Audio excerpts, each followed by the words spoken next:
The territory of Christmas Island is an Australian external territory comprising the island of the same name. Christmas Island is located in the Indian Ocean, around 350 kilometers, 220 miles, south of Java and Sumatra, and around 1,550 kilometers, 960 miles, northwest of the closest point on the Australian mainland. It has an area of 135 square kilometers, 52 square miles. Christmas Island had a population of 1,843 residents as of 2016, the majority of whom live in settlements on the northern tip of the island. The main settlement is Flying Fish Cove. Around two-thirds of the island's population is estimated to have Malaysian Chinese origin, though just 21.2% of the population declared a Chinese ancestry in 2016, with significant numbers of Malays and European Australians as well as smaller numbers of Malaysian Indians and Eurasians. Several languages are in use, including English, Malay, and various Chinese dialects. Islam and Buddhism are major religions on the island, though a vast majority of the population does not declare a formal religious affiliation and may be involved in ethnic Chinese religion. The first European to sight the island was Richard Roe of the Thomas in 1615. The island was later named on Christmas Day, 25 December, 1643 by Captain William Myners, but only settled in the late 19th century. Its geographic isolation and history of minimal human disturbance has led to a high level of endemism among its flora and fauna, which is of interest to scientists and naturalists. The majority, 63%, of the island is included in the Christmas Island National Park, which features several areas of primary monsoonal forest. Phosphate, deposited originally as guano, has been mined on the island since 1899. History. First visits by Europeans,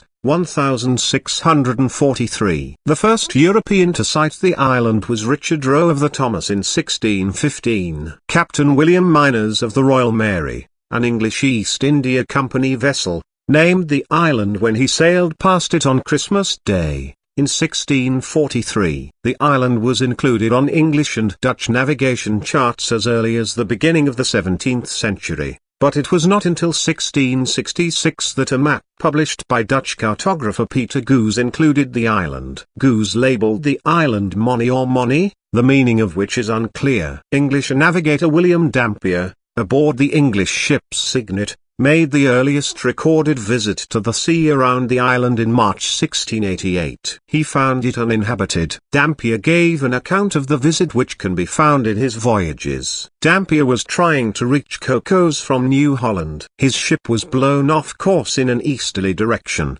arriving at Christmas Island 28 days later. Dampier landed at the Dales, on the west coast. Two of his crewmen became the first Europeans to set foot on Christmas Island. Captain Daniel Beekman of the Eagle passed the island on the 5th of April 1714, chronicled in his 1718 book, A Voyage to and from the Island of Borneo, in the East Indies. Exploration and annexation. The first attempt at exploring the island was in 1857 by the crew of the Amethyst. They tried to reach the summit of the island but found the cliffs impassable.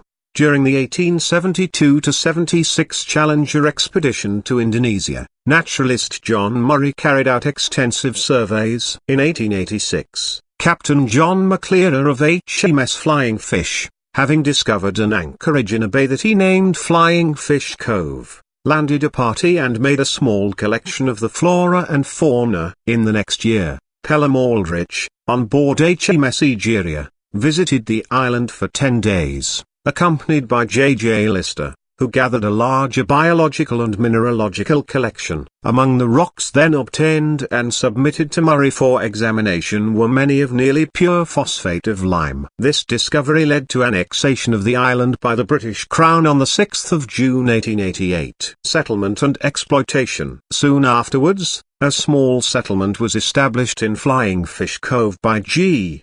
Clunies Ross, the owner of the Cocos, Keeling Island, some 900 kilometers, 560 miles, to the southwest. to collect timber and supplies for the growing industry on Cocos. Phosphate mining began in 1899 using indentured workers from Singapore, Malaya, and China. John Davis Murray, a mechanical engineer and recent graduate of Purdue University, was sent to supervise the operation on behalf of the Phosphate Mining and Shipping Company. Murray was known as the King of Christmas Island until 1910, when he married and settled in London. The island was administered jointly by the British Phosphate Commissioners and district officers from the United Kingdom Colonial Office through the Straits Settlements, and later the Crown Colony of Singapore. Hunt, 2011, provides a detailed history of Chinese indentured labor on the island during those years. In 1922, scientists attempted unsuccessfully to view a solar eclipse from the island to test Einstein's theory of relativity. Japanese invasion. From the outbreak of the Southeast Asian theater of World War II in December 1941, Christmas Island was a target for Japanese occupation because of its rich phosphate deposits. A naval gun was installed under a British officer and 4 NCOs and 27 Indian soldiers.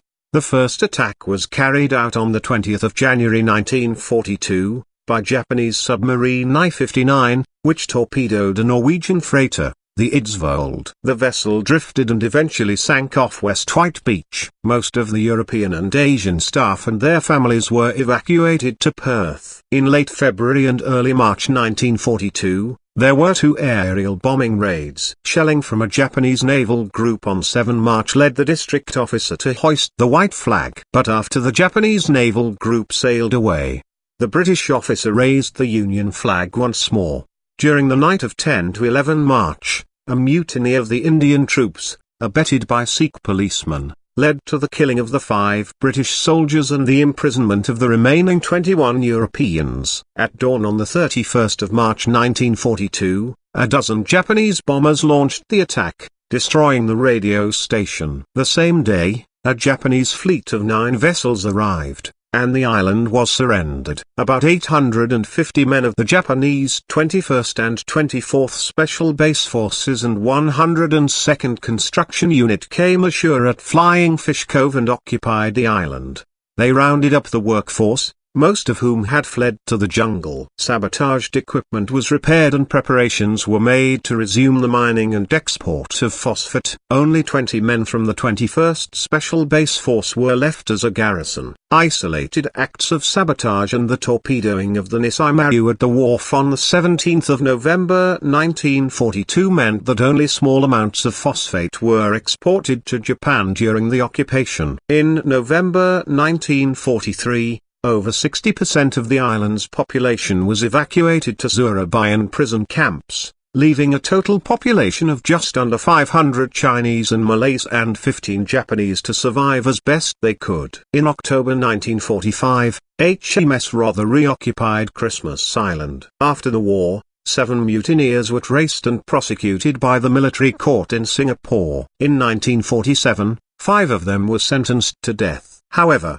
following representations made by the newly independent government of India, their sentences were reduced to penal servitude for life, transfer to Australia. At Australia's request, the United Kingdom transferred sovereignty to Australia, with a $20 million payment from the Australian government to Singapore as compensation for the loss of earnings from the phosphate revenue. The United Kingdom's Christmas Island Act was given royal assent on the 14th of May 1958. Enabling Britain to transfer authority over Christmas Island from Singapore to Australia by an order in council. Australia's Christmas Island Act was passed in September 1958 and the island was officially placed under the authority of the Commonwealth of Australia on 1 October 1958. Under Commonwealth Cabinet Decision 1573 of 9 September 1958, D.E.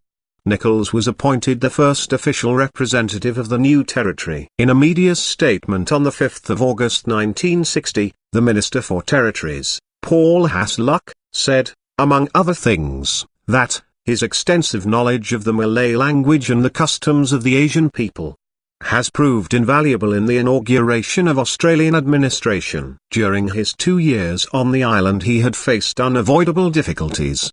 and constantly sought to advance the island's interests. John William Stokes succeeded him and served from the 1st of October 1960, to the 12th of June 1966. On his departure, he was lauded by all sectors of the island community. In 1968, the official secretary was retitled an administrator and, since 1997, Christmas Island and the Cocos, Keeling, Islands together are called the Australian Indian Ocean Territories and share a single administrator resident on Christmas Island. Recollections of the island's history and lifestyle, and lists and timetables of the island's leaders and events since its settlement are at the World Statesman site and in Neal, 1988, Bosman, 1993, Hunt, 2011, and Stokes, 2012. The settlement of Silver City was built in the 1970s, with aluminium-clad houses that were supposed to be cyclone-proof. The 2004 Indian Ocean earthquake and tsunami centered off the western shore of Sumatra in Indonesia,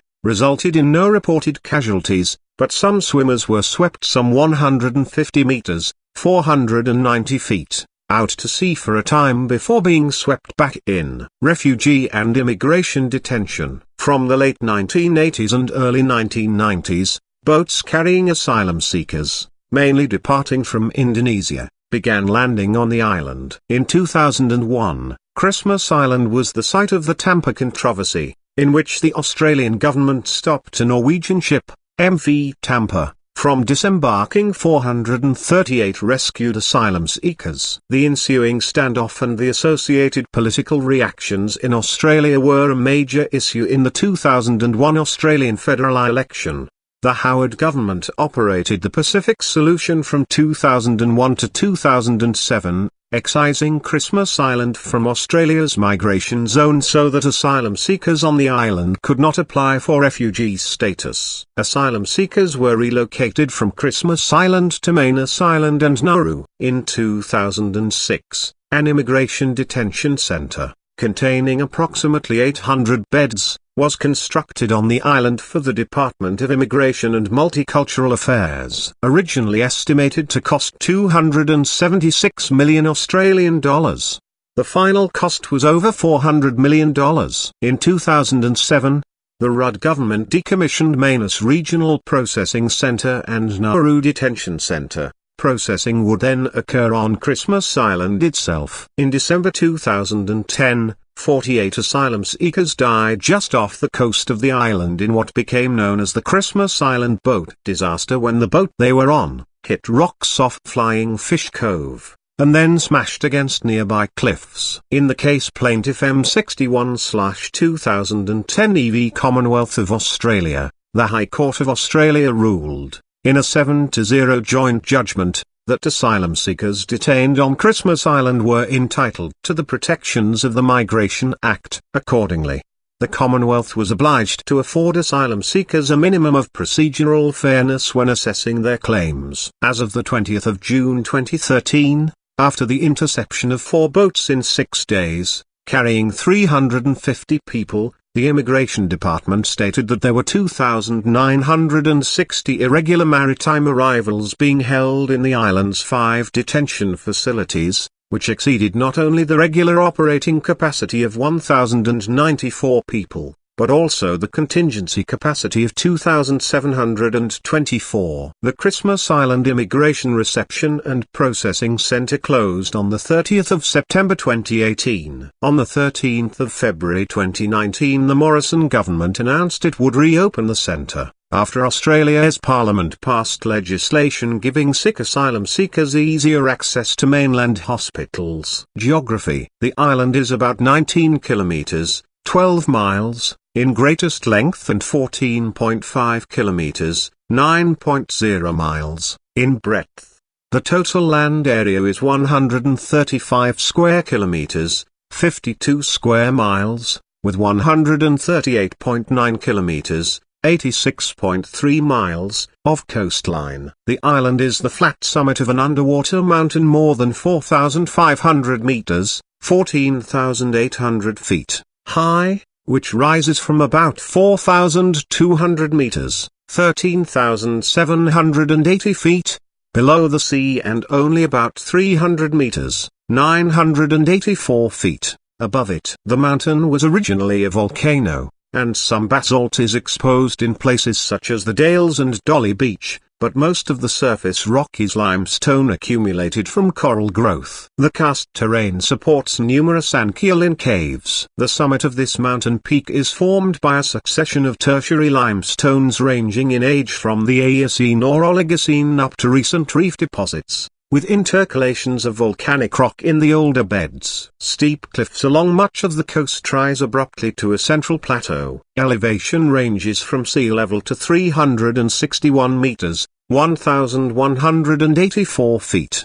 At Murray Hill, the island is mainly tropical rainforest, 63% of which is national park land. The narrow fringing reef surrounding the island poses a maritime hazard. Christmas Island lies 2,600 kilometers, 1,600 miles, northwest of Perth.